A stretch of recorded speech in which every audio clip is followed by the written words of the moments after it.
Romain beat over 100,000 gamers to win GT Academy 2015. He is now on the intensive driver development program with the aim of becoming a pro racing driver. He is one race away from gaining his International C licence. And as Romain's training nears its end, the team feel he is now ready to test the car he could potentially be racing in next season, the 550 horsepower GT-R GT3. Today we are in the RGN workshop to set my seat in the GT-R GT3. I'm really excited and we want to drive it. Jump in it, just for your first time sitting in it. Wow. First thing, we'll be sitting him in the cockpit. We'll be marking a seat position that's comfortable for him, making sure he's got all the padding required to feel comfortable in the car. How does it feel on your legs? Does it feel like your legs are floating? Legs are okay, just perfect. They will be in the car sometimes for a double or a triple stint, so it's crucial that we get them comfy, make sure they've got no hard points on their back, because obviously that will affect them. Yeah, that's better. Yeah, perfect. Yeah. Romain also faces the difficult task of learning and memorising all the controls inside the GT3 car. The GT3 has got a heck of a lot more controls than the GT4. Just the steering wheel alone has got 3 times as many buttons on it. These circuit breakers should always be down. Fuel pump, fan, wipers, flash. Touch it, you'll get 3 flashes. Okay. You'll find that's your favourite button. Yeah.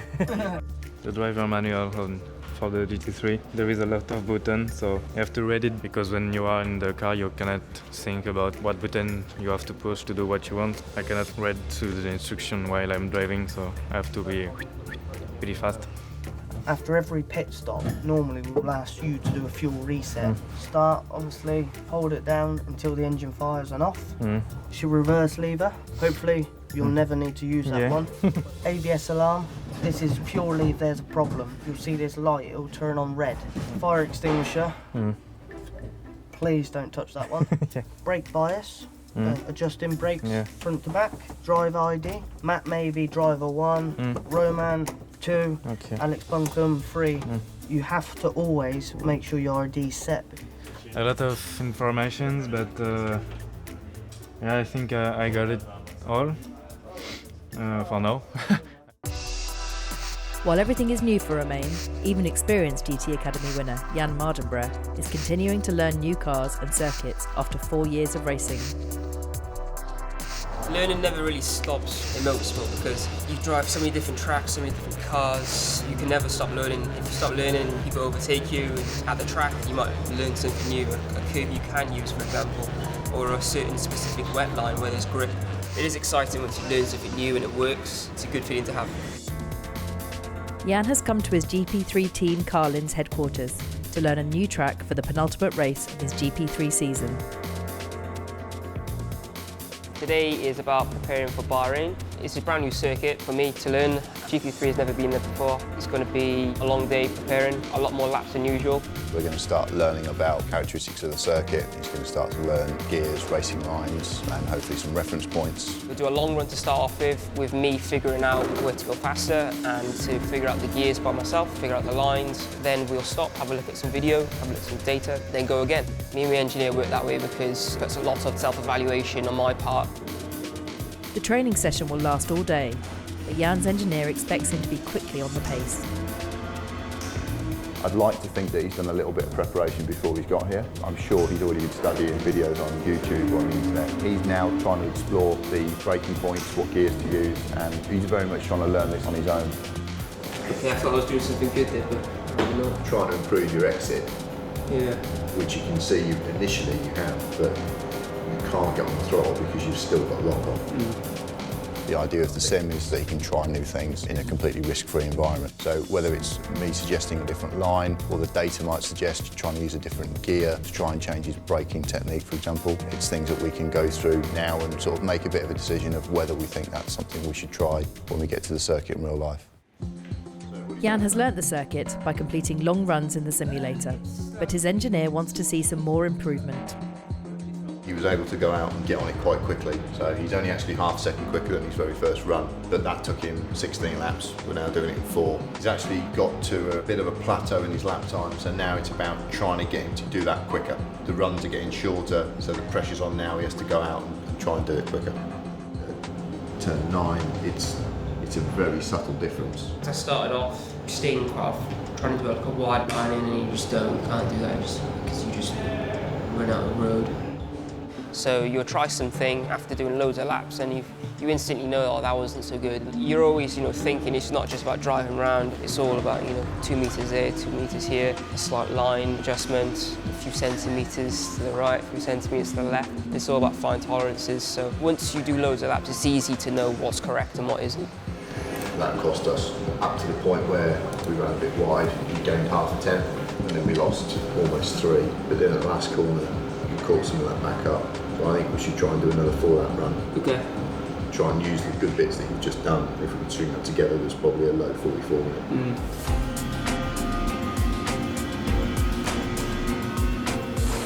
After a long day, Jann completes his final laps in the simulator. I think we did over 350k, but that's around 90 laps of Bahrain. Considering it's quite a long circuit as well, it's quite a good sim session. We worked on long runs to learn the circuit, did a lot of short runs as well, race runs at the end to put us in the best position possible come race day.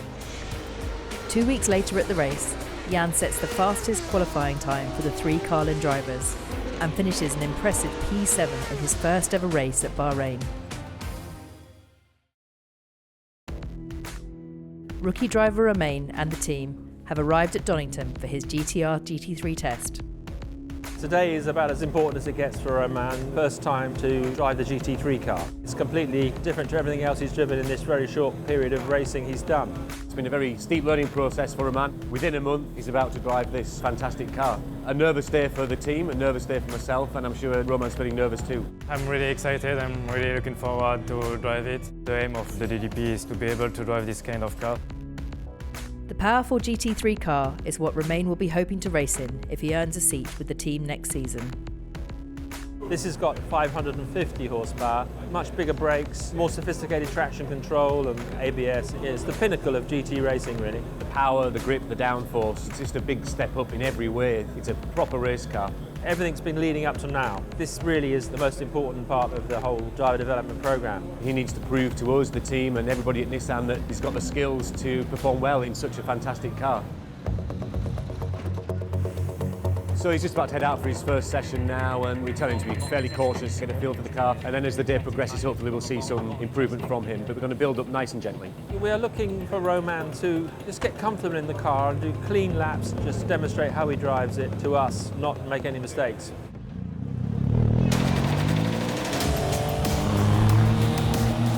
Romain gets out on track, and after a steady opening lap, he instantly surprises his coaches.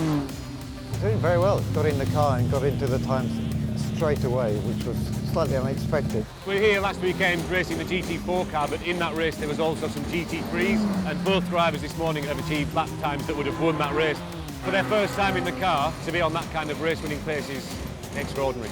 The guys are getting on really well here. I was a bit reluctant to say it, but as regards to the laps they're doing, they're right on the money.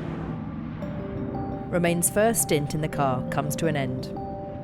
That was incredible. For the first lap, I was trying to feel the car, to feel the capacity, the brakes, the acceleration, the grip, and it was so fast. When you drive it, it's much more amazing. He has been hugely impressive. During the PTUs, it's taken Romain a little while to get to grips with various cars, but he seems to have jumped into the GT3 car and just nailed it straight out of the box. So hugely impressed with what Romain's achieved, and it gives me a lot of confidence going forward. The drivers receive some feedback from the team before going back out on track. Despite all the traffic, he was still very consistent. And now you can start asking us or telling us how the car's feeling, what's good about it, what's bad, and then we can either change the settings with the car, or we can look at you and your technique on here to just find out why the car might not be performing as you wish. We thought they'd be spending a lot of time with Rob Jenkinson poring over the data trying to find speed, but they're both completely up to speed at the moment. Very strange.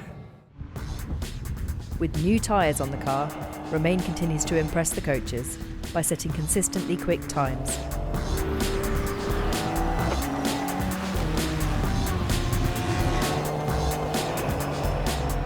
Setting personal best after personal best, going quicker and quicker. Just hope he doesn't do anything crazy now in his last couple of laps. Red light. A red flag on track causes Romain to finish his final session early, but the team have already seen enough of what he can do in the GT3 car. Well, Romain has just come through this test with absolute flying colours. He's not put a foot wrong. I haven't got enough words really to say how well he's done. It was amazing. I think the best day of my DDP. I really love this car. So much grip, so much brake, acceleration, absolutely everything incredible. It's a proper race car. I hope I will drive it a lot next year. I was hugely impressed and he made steps forward every session throughout the day as well. So yeah, couldn't have asked for more from Romain. He proved that he can drive this car and get good times. This circuit is used for British GT Championship, and those times they were doing would have put them well at the front of that. Hopefully it'll stand him in good stead for securing a Blancpain drive next year, because he's certainly proven to me that he's got the speed to do a good job in that championship. Join us next week, where we find out if Romain can gain his international race licence, and we see just how GT Academy has changed the lives of some of the past winners.